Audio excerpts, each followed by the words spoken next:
Hi, this is Scott Garibay, and today I wanted to talk about the difference between Schneider Dragonlance and Hickman Weis Dragonlance. So, Dragonlance Shadow of the Dragon Queen dropped in 2022.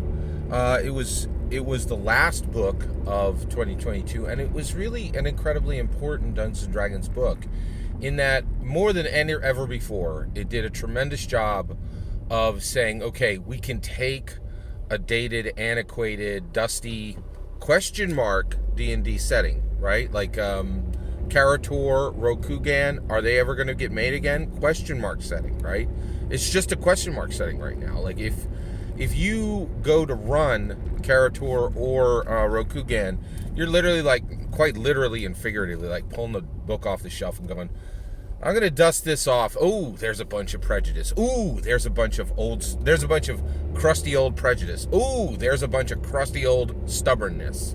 And that's what F. Wesley Schneider did with Dragonlance Shadow of the Dragon Queen. I don't think we can really undercount how important these hotel renovations are, saying this setting is now. This setting matters. It's not something when you pull it off, your players are going to roll their eyes and go, oh, great, 40-year-old setting. Ugh. Hope the prejudice isn't too deep. Hope the old, crusty old stubbornness isn't too deep. Hope it doesn't suck too much, right?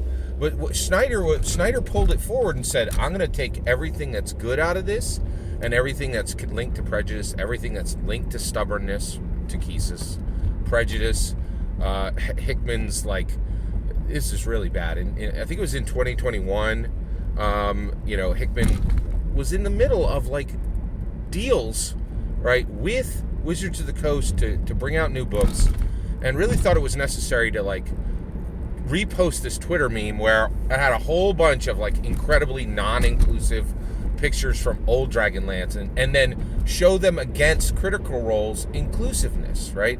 And say, oh, remember the old, and, like, his meme paraphrased, remember the old days when we didn't have to put up with all this diversity?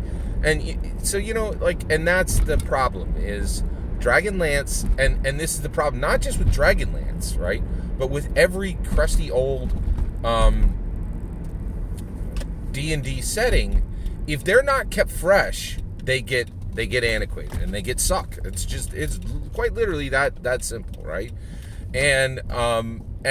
But Schneider's Dragonlance under Dragonlance